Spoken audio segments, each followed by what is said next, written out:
आप देख रहे हैं द संकेत लाइव। मैं हूं तमन्ना। बजट वाले दिन जहां एक तरफ पूरे देश की निगाहें संसद पर टिकी हुई थी, वहीं दूसरी तरफ कमोडिटी बाजार में ऐसा भूचाल आया जिसने निवेशकों से लेकर आम खरीदार तक सबको चौंका दिया।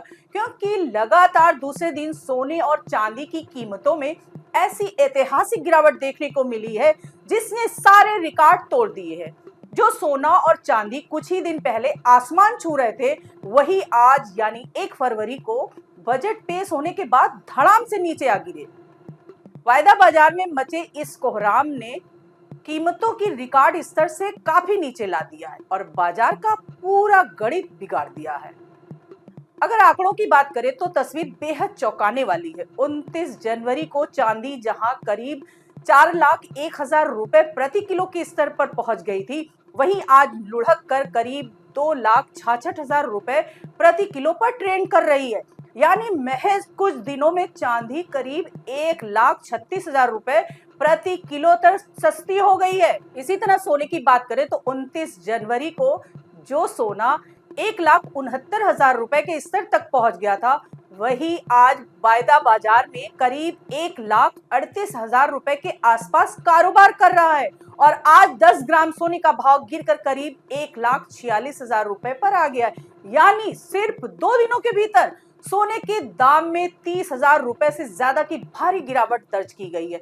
हालांकि आज सराफा बाजार बंद है, लेकिन इससे पहले 30 जनवरी को भी चांदी करीब 40,000 रुपए और सोना लगभग 9500 रुपए सस्ता हो चुका था।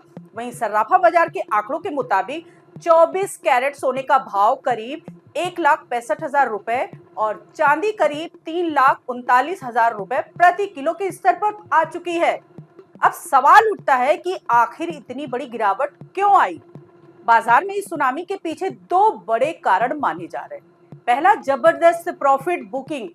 पिछले कुछ दिनों में सोना और चांदी अपने ऑल टाइम हाई पर पहुंच गए थे। ऐसे में जिन निवेशकों ने निचले स्तर पर खरीदारी की थी, उन्होंने मुनाफा कमाने के लिए तेजी से बिकवाली शुरू कर दी। और जब एक साथ बड़ी संख्या में निवेशक बेचने लगते हैं तो कीमतों में भारी दबाव बनता है। दूसरा बड़ा कारण है फिजिकल डिमांड में कमी। जब दाम बहुत ज्यादा बढ़ जाते हैं तो आम ग्राहक और ज्वेलरी इंडस्ट्री खरीदारी से पीछे हट जाती है, जिससे मांग कमजोर पड़ती है और दाम नीचे आने लगते हैं। लेकिन इस गिरावट का सबसे बड़ा और तकनीकी कारण है मार्जिन मनी का बढ़ना। कमोडिटी एक्सपर्ट के मुताबिक अंतरराष्ट्रीय एक्सचेंज ने कॉपर के बाद अब सोने की और चांदी पर भी मार्जिन बढ़ा दिया है। सोने पर मार्जिन 6% से बढ़ाकर 8% और चांदी पर 11% से बढ़ाकर 15% कर दिया गया है। अब इसे आसान भाषा में समझिए। कमोडिटी बाजार में ट्रेडिंग करने के लिए पूरे पैसे की जरूरत नहीं होती, बल्कि एक हिस्सा मार्जिन या सिक्योरिटी के तौर पर जमा करना होता है।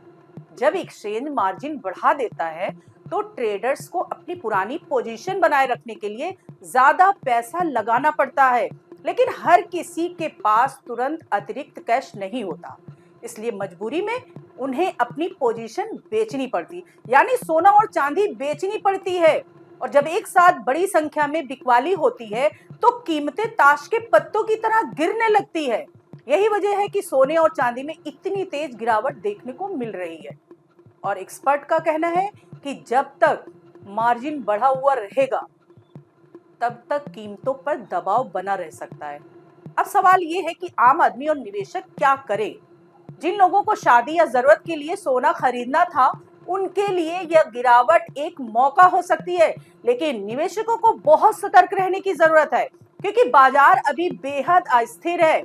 एक तरफ बजट के बाद आर्थिक नीतियों का असर धीरे धीरे सामने आएगा, वहीं दूसरी तरफ ग्लोबल मार्केट के संकेत भी कीमतों को प्रभावित करेंगे। कुल मिलाकर बजट वाले दिन जहां सरकार की आर्थिक तस्वीरें सामने आई, वहीं सोने चांदी के बाजार ने अपनी अलग कहानी सुना दी। अब देखना ये होगा कि यह गिरावट आगे थमती है या अभी और नीचे जाने की गुंजाइश बाकी है।